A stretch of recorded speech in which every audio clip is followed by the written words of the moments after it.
I'm Esther Dillard on the Black Information Network, chatting with writers and authors who offer an added perspective for our listeners. This is The Color Between the Lines.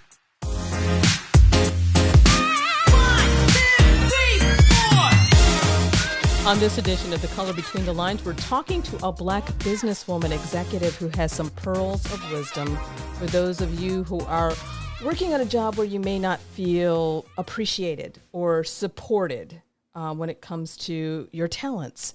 Joining me is Juliette Hall. She is a leadership consultant, speaker, and owner of the Juliette Hall Incorporated, a boutique leadership consulting firm based in Atlanta, Georgia. And she's also here to talk to us about her book, Own Your Opportunities. Welcome, Juliette Hall, to the BIN. Thank you, Esther. It's a pleasure to be here. I'm so glad that you could join me. I love the tone of your book. I listened to the audiobook.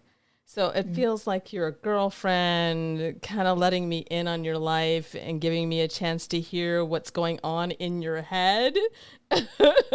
And I have to ask, first, because when I often read a book, I like to hear the tone and everything. And I'm wondering, when you were writing it and you read it all the way through before you released it to the public, were you kind of worried about letting everyone in on all the thoughts in your head and that kind of thing? Was that a comfortable place to be in? Absolutely not comfortable. And it was absolutely scary. Yes, it was. It's uncomfortable to be vulnerable. And throughout the writing process, there were moments where I was in tears. And I worked with an editing consultant who really made me dig deep to pull out emotion and to be very transparent. And she challenged me in that way. And it was a very painful process. Yeah, I feel like even though the story and the book is really talking to women and to men who are in the business space about challenging themselves and trying to figure out where they're at and what you want to do with your life, that also with the writing, it was part of that whole process as well. That's the kind of feeling I got from it. Am I right? Absolutely right. I would have to say that when I wrote the book, I really had to stretch myself. I had to develop myself as a writer. I thought that I had always been a great writer because I've been writing since I was a little girl. But when you're in the business world, that type of writing is very different than creative writing, which this book is definitely written with creative notes. Mm-hmm.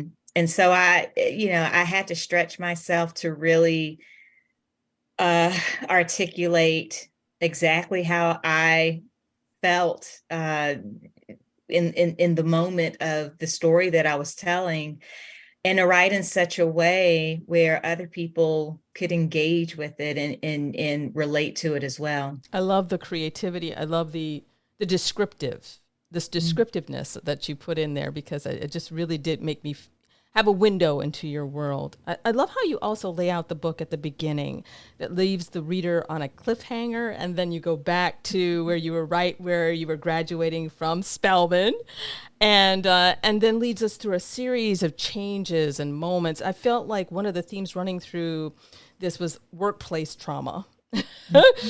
And is that what you wanted to mainly address here, and how Black women and Black men deal with it? I wanted to share my narrative of how I evolved through the trauma, because as uncomfortable and painful as trauma is, it's actually pretty necessary in order to grow, in order to realize who you are, and in order to discover yourself. And I wanted to, the book is not a tell-all, so I wanted to share certain stories for the purpose of sharing what the trauma was, but how I grew from it and how I evolved from it. In one interview I saw with you talking about your book, you said you felt like you were given opportunities in the corporate space, in corporate America, but your capacity to lead was bigger than the sandbox that you were given. Can you talk a little bit more about that? So I think that was the moment where I felt like a line had been defined for me and that I could not accelerate or ascend above that line. And that was towards the latter part of my time in corporate America, where I finally got to a point after 20 years where I felt like my career had met my call. I was in a space where I was utilizing my gifts, my natural abilities, and I felt strong and I was good at it. And you know, when you are operating in your gifts, because not only do you feel energized and you feel like a genius, but you're having a positive impact on other people as well. And when I was in that space where I was like, oh, yes, this is what I love to do, I'm in my sweet spot, and I was getting all this visibility and getting attention and just recognition for it, then at that point, I felt like some limits had been placed on me. And and I didn't want to feel like I was in a cage. And I didn't want to feel like, well, my goodness, I know I'm adding value to this place. And the company didn't want me in that space. And that was a problem for me. And instead of getting work that I felt like allowed me to shine, I was given work that made me feel hidden. And that was a problem for me. And I felt like I had to stay in that box. And I'm just not a boxy person. So yeah, it was at that point where I felt like my capacity to lead was bigger than the sandbox I was given or the opportunity that I was in at that time. I could have stayed in that box, but I would not have been happy. I would have Yeah. felt too confined. Yeah. And that's where it kind of leads me to my next question, which you talk about in chapter 8 about preparing for the pivot. And you tell I guess I would like you to just kind of tell our listeners what it is that you think, because I know everybody probably gets there where, you feel like, okay, I feel it coming. I got to Mhm. make a decision on what to do. But then you talk about preparing for it. So what would your advice be for someone who knows it? You can feel the train is coming, but you're not sure what you're supposed to do with that. Absolutely. Yeah. I mean, and I think that's, this is the compass that the book provides for individuals who are at that place where they see the writing on the wall. Um, First of all, when I got to that place where I knew I had to make a change, I actually mentally resigned before I physically resigned. Yeah. And that process took a period of 2 years. I don't believe that when you make your career pivots or pivot that you need to just jump. I do believe you need to be intentional, Yeah. that you need to be thoughtful. And for me, that process took a period of 2 years. And that process included, number one, believing in my own value. I had to believe in myself and be confident in my ability that I could make a pivot and leave a place of comfort, leave a place that I mean, really, there were a lot of good things in my career, but I had to bet on me, and I had to make that mental adjustment first. And so that's the first part of the process, is believe in yourself. Secondly, I needed to get financially prepared, Yeah. needed to make sure that I had all my ducks in a row and that I could make a transition to do what I wanted to do without feeling any financial strain. I needed to make sure that I didn't leave alone.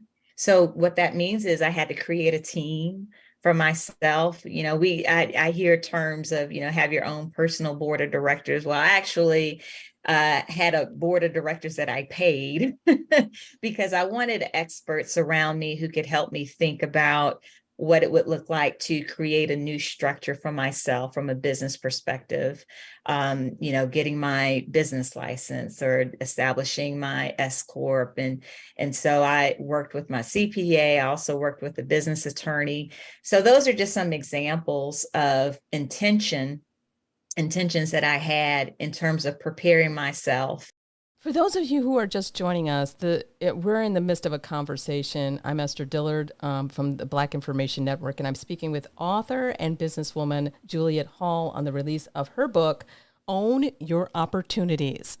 I wanted to ask, when you started to write this, why did you think that your book would be something that readers would be attracted to as opposed to, I mean, there's a lot of other books that are out there that are kind of addressing similar things, but why did you think that yours would probably, attract or hit the heart, I guess, for lack of another word? Yeah, everyone has a story, and stories educate us, stories challenge us, stories connect us.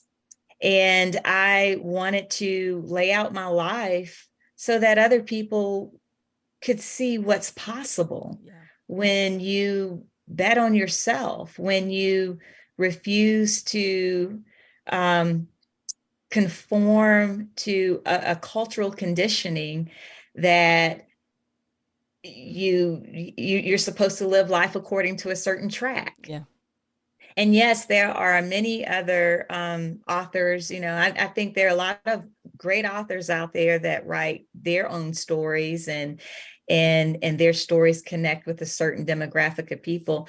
I wanted to write from a perspective as a Black woman. I know there are a lot of leadership books out there that are written by white men, mostly, and some white women, and what may work for them may not necessarily work for a woman of color.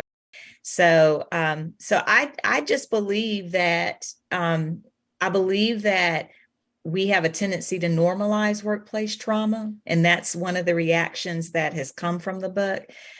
Even men who may not necessarily identify with certain experiences, they do identify with the emotion of feeling trapped. And so, and that's the feedback that I'm getting from men, and I'm hearing from white women as well, who tell me, Juliette, your book transcends race, it transcends gender, it transcends age, and and that's been really encouraging. When I wrote the book, I really did have women like me, Black women over 40. I had them in mind first. That was my target audience, but it's been very encouraging to know that other groups of people are reading the book and they are relating to it and benefiting from it. I've never worked in the banking industry, but I did definitely connect with you with going to your car, which you had named Sassy, yeah. And being that was my college car. I was in my young 20s, and being in Sassy and sitting there trying to figure out what you're going to do next, and just that was my small car was my space for a while, and a lot of times you have to go to a space where you can kind of regroup, because when you were going into that situation where you were working there, you didn't want to work there. You were like, I'm going in with a smile, and you're trying to make yourself feel, put yourself back on the horse again. But it just felt, I could totally relate to that. I really did. Yeah, sitting in that car, it was a form of self-care for me. And I feel compelled to write another book that deals with, now that you are pursuing your dreams and you are on your own, how do you handle those moments when you're waiting for the dream to manifest to a level that you had envisioned? Mm-hmm. And it's really about trusting the process and holding on to your faith. And so that's what the That's what book number 2 is leaning towards. And again, it'll be another real moment, right? Because the truth of the matter is, when you are on your own, you have highs and lows. You have highs and lows as an entrepreneur, and you really have to encourage yourself. And you have to, again, you've got to hold on to that belief. And so I want to be able to share some real experiences and feelings in that process. Again, lay out the life, right? So that other people can see what's possible. I only know that I can write from a space that I know. Yeah. Yeah. I understand it, and I enjoyed it. And all the best to you, Juliette Hall. Thank you so much for joining us on the BIN. My pleasure. Thanks for having me. That's it for this edition of The Color Between the Lines. The book is Own Your Opportunities by Juliette Hall. I'm Esther Dillard on the Black Information Network.